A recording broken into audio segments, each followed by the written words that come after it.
విశాఖపట్నం జిల్లా మరోసారి political circles లో సెంటర్ ఆఫ్ అట్రాక్షన్ గా మారింది. స్థానిక సంస్థల కోటా ఎమ్మెల్సీ ఎన్నికల షెడ్యూల్ విడుదలవడంతో విశాఖ రాజకీయం ఒక్కసారిగా వేడెక్కింది. సిట్టింగ్ స్థానాన్ని ఎలాగైనా సరే దక్కించుకోవాలని వైసీపీ వ్యూహాత్మకంగా సీనియర్ నేత మాజీ మంత్రి అయిన బొత్సని ఎమ్మెల్సీ అభ్యర్థిగా ప్రకటించింది. దాంతో అప్రమత్తమైన కూటమి నేతలు అక్కడ వైసీపీ అడ్రస్ గల్లంతు చేయడానికి పావులు గదుపుతున్నారు. ఆ క్రమంలోనే అక్కడ పొలిటికల్ ఫైట్ బొత్స వర్సెస్ ఎంపీలు సీఎం రమేష్ మరియు భరత్ అన్నట్లుగా తయారైంది. ఉమ్మడి విశాఖ జిల్లాలో స్థానిక సంస్థల కోటా కింద ఎమ్మెల్సీ సీటుకు ఉప ఎన్నిక ఆగస్టు 30న జరగనుంది. వైసీపీ చాలా వ్యూహాత్మకంగా సీనియర్ నేత మాజీ మంత్రి బొత్స సత్యనారాయణని అభ్యర్థిగా ప్రకటించింది.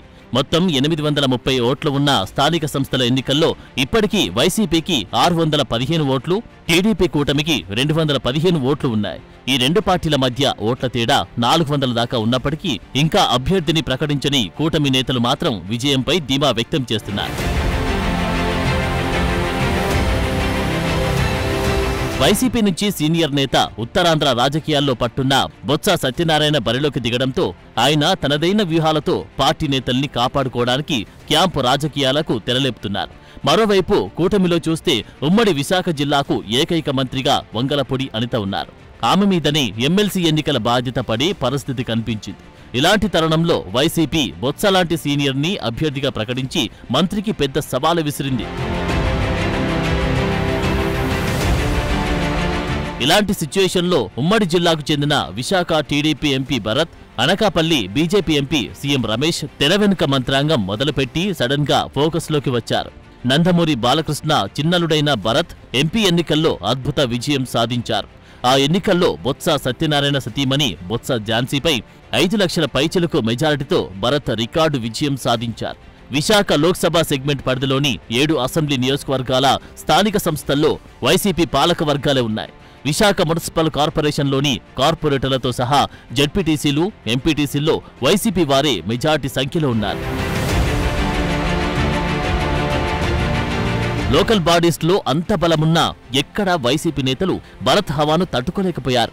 ఝాన్సీ విజయం కోసం బొత్స చీపురుపల్లి నుంచి విశాఖకు షట్లింగ్ చేసి వ్యూహాలు పన్నినా ప్రయోజనం లేకుండా పోయింది. అధికారంలో ఉన్నప్పుడు ఆ పవర్ను అడ్డం పెట్టుకుని స్థానిక సంస్థల్ని కైవసం చేసుకున్న వైసీపీకి ప్రజల్లో ఎంత వ్యతిరేకత ఉందో భరత్ విజయం స్పష్టం చేసింది. ఆ క్రమంలో ఇప్పుడు వైసీపీ స్థానిక ప్రజాప్రతినిధుల్ని టీడీపీ వైపు తిప్పుకోవడానికి Bharat team action plan start చేసిందంట. మరోవైపు బొత్సకి చెక్ పెట్టడానికి అనకాపల్లి ఎంపీ సీఎం రమేష్ రంగంలోకి దిగారంట. ఆయన ఎన్నికలకు స్వల్పకాలం ముందు అనకాపల్లి బీజేపీ ఎంపీ అభ్యర్థిగా ఎంపికైన అందరినీ కలుపుకొని దాదాపు 3 లక్షల ఓట్ల ఆధిక్యతతో విజయం సాధించారు. ప్రత్యక్ష ఎన్నికల్లో ఆయన పోటీ చేయడం ఇదే మొదటిసారైనా అంగబలం, అర్ధబలంతో పాటు దీటైన వ్యూహాలు రూపొందించడంలో దిట్టగా ఆయనకు పేరుంది. గతంలో కూడా కడప జిల్లాలో స్థానిక కోటాలో ఎమ్మెల్సీ ఎన్నిక జరిగినప్పుడు వైసీపీకి మెజార్టీ ఉన్న సీఎం రమేష్ చక్రం తిప్పి టీడీపీ అభ్యర్థి బీటెక్ రవిని గెలిపించుకోగలిగారు. జగన్ సొంత జిల్లాలోనే వైసీపీకి షాక్ ఇచ్చి తన స్ట్రాటజీలు ఎలా ఉంటాయో నిరూపించుకున్నారు. విశాఖ ఎమ్మెల్సీ ఎన్నికల్లో సీఎం రమేష్ రంగంలోకి దిగడం ఇప్పుడు ఆసక్తికరంగా మారింది. సీఎం రమేష్ బీజేపీ ఎంపీ అయినా టీడీపీతో, చంద్రబాబుతో ఆయనకున్న అనుబంధం అందరికీ తెలిసిందే. తన ఎన్నికల ప్రచార సమయంలో సీఎం రమేష్ వైసీపీ అభ్యర్థి బూడి ముత్యాల నాయుడు అనుచరుల దాడికి గురయ్యారు. అప్పుడే ఆయన వైసీపీని భూస్థాపితం చేస్తానని వార్నింగ్ ఇచ్చారు. ఆ కసితో ఉన్న ఆయన చొరవ తీసుకుని అనకాపల్లిలో తాజాగా ఓ మీటింగ్ నిర్వహించారంట. ఎమ్మెల్సీ ఎన్నికల్లో పోటీ చేయాలనుకుంటున్న వారి పేర్లను షార్ట్ లిస్ట్ చేసి 4 జాబితాను ముఖ్యమంత్రి చంద్రబాబుకు పంపించినట్లు తెలిసింది. అందులో చంద్రబాబు ఏ పేరు ఆమోదించినా వారిని గెలిపించుకుందామని రమేష్ అంటున్నారంట. సీఎం రమేష్ నిర్వహించిన ఈ సమావేశానికి టీడీపీ, జనసేన, బీజేపీ నేతలంతా హాజరయ్యారంటున్నారు. విశాఖ ఎమ్మెల్సీ ఎన్నికను సీఎం రమేష్ ప్రతిష్టాత్మకంగా తీసుకున్నారని అంటున్నారు. చంద్రబాబు కూడా 2 ఎంపీలపైనే భారం పెట్టినట్లు చెబుతున్నారు.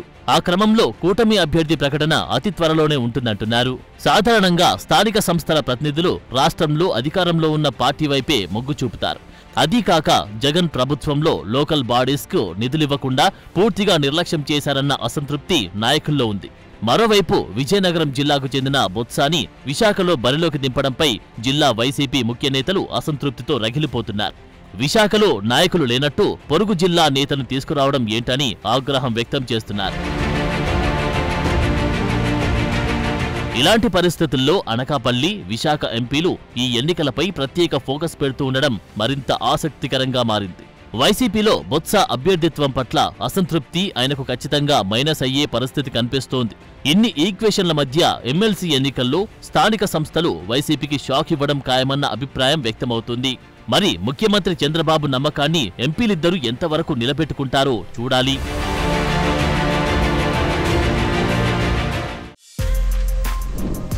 For more videos like this, subscribe Big TV channel.